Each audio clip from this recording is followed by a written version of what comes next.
Coucou mes amis, j'espère que vous allez bien. Quant à moi, ça va super bien. Enfin, les résultats sont là, on peut respirer. Déjà, félicitations à tous ceux qui sont sélectionnés. Ça, vraiment, on va pas se mentir, c'est une grosse joie. Félicitations encore à tous ceux qui ont été sélectionnés. Vraiment, you are randomly selected. Beaucoup de personnes viennent me demander, mais quel est le message qu'on envoie quand on est sélectionné? Vraiment, le message de la gloire, le message là même, le message là même, c'est you are randomly selected. Quand on dit déjà que you are not, hein, you are, gars, based on the information. Quand ça commence par based on the information, gars, c'est mort. Ne lis même pas le reste, c'est mort. Ça veut dire que, mais quand on dit que you are randomly, oh, ça que c'était bon. Donc voilà un peu la différence, c'est de ça qu'il s'agit. Donc encore félicitations à tous ceux-là qui ont été sélectionnés et bon courage pour la suite. Donc ici dans cette vidéo, oh, ça n'a pas de sens de ne pas présenter la chaîne. Pour tous ceux-là qui disent qu'ils aiment ma bonne humeur, qu'ils aiment mon éloquence, qu'ils aiment vraiment merci. Ça, c'est ma vie de tous les jours. J'ai décidé que sur ma chaîne, je ne devrais pas, voilà. Je pense que c'est comme ça qu'une activité peut durer. Genre, ne pas être complexé quand tu viens faire quelque chose. De venir avec tout son naturel, quoi. Donc, du coup, il y a, comme je disais, il faut présenter la chaîne. Vous qui ne vous abonnez pas là et vous venez me poser les questions jusqu'à me soumettre vos dossiers là, vraiment, vous comptez sur quoi? Comment est-ce que quelqu'un peut avoir le courage de venir me dire que est-ce que tu vas m'aider à suivre ma procédure? Pourtant, il n'est pas abonné, il ne partage pas mes vidéos, il s'attend vraiment à ce que... Mais quand même, faites-moi... Il ne suffit que de vous abonner, souscrire, liker, partager. Est-ce que c'est l'argent qu'on vous demande? Est-ce que c'est l'argent alors que je vous demande? Si c'était l'argent, je devais comprendre parce que l'argent, elle est dure. Donc, comme je disais, on est bien sur Joyce Vivid Channel. Ici, on parle d'immigration aux États-Unis par le biais de la loterie américaine, visa étudiant, tout ce que vous voulez. Je réponds aux questions, ça, vous le savez. Pour ceux-là qui vont se plaindre, voilà, qui n'ont pas été sélectionnés, voilà, je ne sais pas. C'est pas moi qui donne la sélection. Surtout cette question qui vient, je n'ai pas été sélectionné, que faire? Mais mon ami, qu'est-ce que moi, pauvre Véronique, je peux bien faire? Mais de toi à moi, dis-moi, qu'est-ce que je peux bien faire pour t'aider? Je ne peux rien. Si je pouvais faire quelque chose, qu'on ne vous mente pas, si je pouvais faire quelque chose, que ma famille est encore en Afrique, que mes petits frères, mes nièces, mes neveux sont encore en Afrique, là-bas chez moi, si je pouvais, c'est que ma... Mais, qu'est-ce que vous dites? Je ne peux rien et personne ne peut rien. Je vous dis, la dévéloterie, c'est un jeu au pur hasard. Personne ne connaît comment ça se passe. Encore moins nous. Je vous le dis. Ne vous faites pas arnaquer. C'est comme ça qu'on vous dit la vérité. Vous n'aimez pas. Vous partez payer. On prend votre argent. Après, vous venez ici pleurer que... Wow, je parle. On se connaît. Donc, pour ceux qui n'ont pas été sélectionnés, vraiment, il n'y a rien à faire. Comme je disais, ici sur cette chaîne, on parle d'immigration aux États-Unis, immigration au Canada et aussi aux Émirats arabes. Donc, n'hésitez surtout pas à poser vos questions. De poser ou à poser. En tout cas, tout ça, c'est ça. Vous avez compris ce qu'il disait, non? Que vous pouvez venir poser les questions ici. C'est ce qu'il disait. Donc, aujourd'hui, il y a beaucoup de questions. Après la sélection des dévéloteries, il y a toute une multitude de questions qui arrivent de part et d'autre, comme celle qui revient. La plus fréquente est celle de savoir, je n'ai pas été sélectionné, que faire? Mais mon ami, comme je te disais, tu ne peux rien. Je pense que celle-là même, au moins 100 personnes ont posé ça. Donc, je vous dis une fois que je ne peux rien. Je ne peux vraiment rien. Il n'y a rien à faire dans ce cas-là. Donc, c'est comme ça. Donc, voilà, on va continuer directement en tombant sur comment trouver un sponsor généralement. Quand c'est un sponsor, c'est quoi? En fait, déjà, je vais vous dire, je n'ai jamais éclairci vraiment ça. En fait, aujourd'hui, je pense que c'est le moment. Au Cameroun, je pense que le Cameroun, c'est le seul pays où on ne demande pas de sponsor. Au Cameroun, tu as besoin d'une adresse. C'est la planète. C'est la planète. Oh, vous comprenez ça? Je dois arrêter. Donc voilà, le Cameroun, au Cameroun, vraiment, tu n'as pas besoin de sponsor, mais toujours est-il que tu as besoin d'une adresse. Donc voilà les autres pays, comment trouver un sponsor. Trouver un sponsor, ce n'est pas compliqué. Un sponsor, c'est celui-là qui va dire que, ok, vous donnez ces informations pour que vous nous mettez à l'ambassade, pour dire que, bon, voilà, il va vous recevoir aux États-Unis parce qu'il faut bien quelqu'un qui va vous piloter, qui va vous dire, bon, faites comme ça, faites comme ça, faites comme ça, faites comme ça. Là, répondre directement à la question où le gouvernement ne vous prend pas en charge. Je ne pense pas qu'on va encore. Le gouvernement ne te prend pas en charge. Tu te prends prends en charge toi seul, donc ton sponsor. Et il faut bien que j'éclaircisse ici, sponsor là ne veut pas dire qu'il va te donner l'argent, il va te nourrir. Ça dépend vraiment du sponsor. Pour ceux-là qui n'ont pas de famille et qui veulent trouver un sponsor, c'est pour dire que vous pouvez en fait utiliser votre famille. Si vous avez une famille aux États-Unis comme sponsor, une personne là qui peut vous accueillir. Si vous n'avez pas de famille aux États-Unis, vous allez faire un peu comme moi. Ça part de bouche en oreille. Si vous connaissez quelqu'un qui a une famille aux États-Unis, ou bien un ami, ou bien, moi j'ai été accueillie ici par quelqu'un que je ne connaissais pas. Donc, c'est quelqu'un qui savait que, bon, j'ai gagné la loterie américaine. Et puis, il m'a dit, oh, tiens, j'ai une amie comme ça, comme ça. Lui, il ne connaissait pas trop bien la fille. Donc, voilà, c'est parti de cette base-là. Et puis, elle m'a accueilli aux États-Unis. Donc, vous n'avez pas besoin de connaître forcément la personne.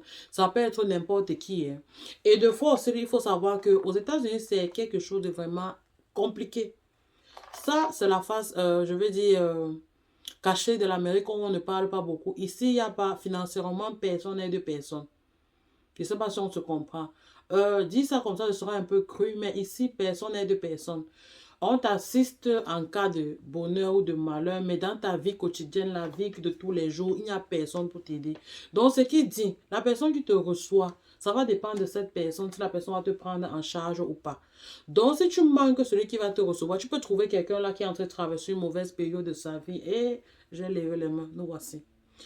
Et qui ne peut pas te prendre en charge financièrement, mais qui te dit que bon, voilà, si tu as vraiment besoin d'une adresse, je peux te donner mon adresse, mais seulement quand tu vas arriver, il va falloir que tu cherches peut-être un logement, que ce soit un appartement en fonction de votre famille. Tu peux trouver une chambre ou un appartement et puis tu vas y aller vivre. Ce qui dit, tu dois préparer ton frais, ton argent de loyer, hein. Tu vas payer ta nourriture, tu vas te nourrir, tu vas... Voilà, donc ça dépend vraiment ici. Le sponsor ici, déjà qu'il te faut un sponsor.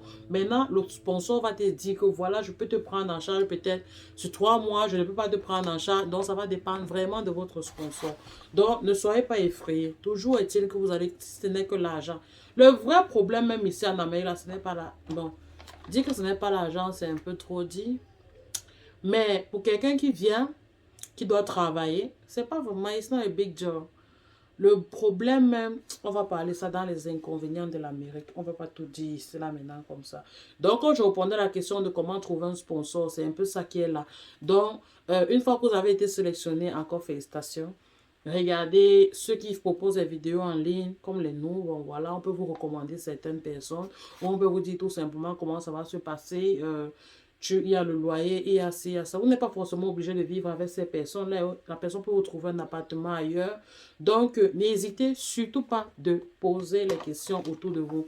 Tu ne peux pas avoir quand même une green card et ne pas venir en Amérique parce que tu n'as pas quelqu'un qui va te recevoir. Mais là, ça n'a pas de sens. Il faut être d'accord avec moi que ça n'a pas de sens. Ça veut dire que toi-même, c'est un problème. Donc, il doit y forcément avoir quelqu'un qui va te recevoir. Tout ça, là, sont les questions, vraiment. J'ai pris le temps de recopier le tout aussi parce que c'était trop grave. On passe à la prochaine question. Une erreur, quoi? C'était une erreur, il faut s'expliquer. Voilà, comment faire s'il y a une erreur sur ton passeport? Vraiment, s'il y a une erreur sur ton passeport, déjà, il faut parler de l'affaire passeport. Le passeport, en fait, si maintenant que tu es sélectionné, il faut regarder l'expiration de ton passeport. À quel moment ton passeport va s'expirer? Si c'est bientôt, maman va refaire notre passeport. C'est moins de 6 mois. Déjà, maintenant, c'est moins de 6 mois le temps parce qu'on ne met pas un visa dans un passeport qui va s'expirer dans 6 mois. Ça, je l'ai déjà dit dans cette vidéo. Donc, si même à l'heure actuelle, c'est là, c'est déjà 6 mois et ce périmètre, donc directement. Mais je veux dire, pour ceux-là qui ont posé la question, est-ce qu'il faut renouveler automatiquement son passeport avant de remplir la DR260? Non. Tu peux remplir avec l'ancien passeport aussi, mais seulement préparer le nouveau passeport sur lequel on va cacher ton visa. Parce que bien sûr, je vous ai toujours dit que la vie est évolutive. Tu ne vas pas dire que non, parce que tu as rempli ton passeport avec ta DR260 avec le numéro de passeport, aussi d'avoir peur d'avoir un nouveau passeport. Comme ça, quand tu vas aller là-bas, oh, non, ça ne se passe pas comme ça. Ils savent que le passeport doit expirer. Ça se montre. Tu dis que, ok, le passeport, c'est arrivé à expiration. Surtout que dans la DR260, on met, quand on dit numéro de passeport, on met date d'expiration, expiry date. J'ai parlé l'anglais. Expiry date. Et qui? Donc, du coup, tu mets et puis tu vas update après le jour de ton interview comme on va sur le nouveau passeport parce que celui-là arrive à expiration. OK? Donc, voilà, s'il y a une erreur dans ton passeport, il faut corriger cette erreur-là parce que ce n'est pas grave, mais il faut corriger cette erreur en faisant le nouveau passeport. Et si ton passeport n'est pas en train d'arriver à expiration, il faut refaire un nouveau passeport. Il faut vraiment refaire un nouveau passeport. Et puis le jour là, tu vas expliquer que voilà, ton ancien passeport, lui, avait une erreur à l'intérieur. Tu viens avec ce passeport-là. Tu dis que ça avait une erreur à l'intérieur. Voilà pourquoi tu as refait un nouveau passeport. Donc voilà. C'est un peu comme ton passeport peut se perdre. Si ton passeport se perd en cours de procédure et que tu as rempli la DL 260 avec un numéro de passeport et à la fin, il te faut aller à l'interview avec le passeport, mais it is lost. You have to do a new one. So, don't be scared. You are a winner. Je sens comment ça chauffe, ça chauffe, ça chauffe, ça chauffe. Je sens qu'on vous êtes stressé. Je dis stressé à mort. Ça, je connais. Je suis passée par là. Je sais ce que c'est.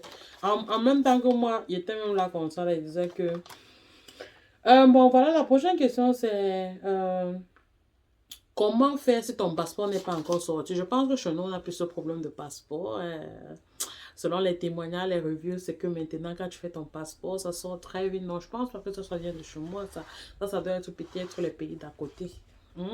Donc, du coup, si ton passeport n'est pas encore sorti, tu dois devoir, je sais pas, accélérer, je sais pas, parce qu'il te faut le numéro de passeport pour remplir la DIE 260. Au plus tôt vous la remplissez, au plus tôt c'est mieux. Au plus tôt vous la remplissez, c'est mieux. Parce que je vous ai toujours dit ici là que les interviews fonctionnent en fonction de votre numéro de sélection. Mais si celui qui a été sélectionné tôt ne remplit pas vite sa DIE 260, celui qui a été sélectionné tard, s'il a déjà rempli, on va l'appeler. Donc c'est comme ça. On va pas s'asseoir et dire que bon, les 5000 là d'abord fini. Non. Quand on dit que le mois, si on va interviewer de 5 000 à 15 000. Si entre 5 000 à 15 000 et qu'on devait peut-être donner 100 interviews, si de 5 000 à 15 000, ce n'est que 90 qui ont déjà rempli le DS 260. Ça veut dire qu'on va aller jusqu'à 19 000 pour chercher les 100. C'est comme ça que ça fonctionne. Après, ils vont update. C'est pour ça que vous allez voir le mois, si on met peut-être de 5 à 10 000. Après, vous allez voir le mois prochain, on passe jusqu'à peut-être à 20 000. Parce que peut-être dans les 5 à 10 000, là, il y avait passé déjà, on est parti peut-être jusqu'à 18 000. Après, vous allez voir qu'on a fait un très grand plan. Donc, allez-y, remplissez votre DS 260 très tôt. Très, très tôt. Si vous êtes sélectionné, comme on n'a pas joué avec les passeports l'année passée là, et que vous n'aviez pas de passeport, c'est le moment de vite courir, aller faire le passeport. Allez faire le passeport. Et si vous pouvez faire ça accéléré, c'est encore tant mieux. Si dans votre pays, il y a des difficultés d'avoir le passeport, faites ça en espace. Je ne sais pas comment ça se passe chez vous, mais voilà. Faites tout pour avoir votre passeport et remplissez votre DL 260 parce que les interviews commencent le 1er octobre 2023. 1er octobre 2023. Ceux qui ont gagné l'année passée, là, si le 30 septembre sur le 31 septembre, tu n'as pas encore reçu rien, gars, oublie. Ça veut dire que tu as été sélectionné, mais jusque-là, je ne sais pas. C'était pas pour toi. Peut-être que tu as été sélectionné par erreur. On ne dit pas ça. C'est juste que, bon, voilà. C'est vraiment sélection 155 000 personnes, mais seulement 55 000 visas sont octroyés. Comme je vous dis, il faut bien suivre sa procédure. Gagner ne veut pas dire aller en Amérique. Avoir un entendeur salé. Next vidéo. N'oubliez surtout pas d'aimer la vidéo, souscrire et puis partager. C'est quoi non? Partagez la vidéo. Partagez la vidéo.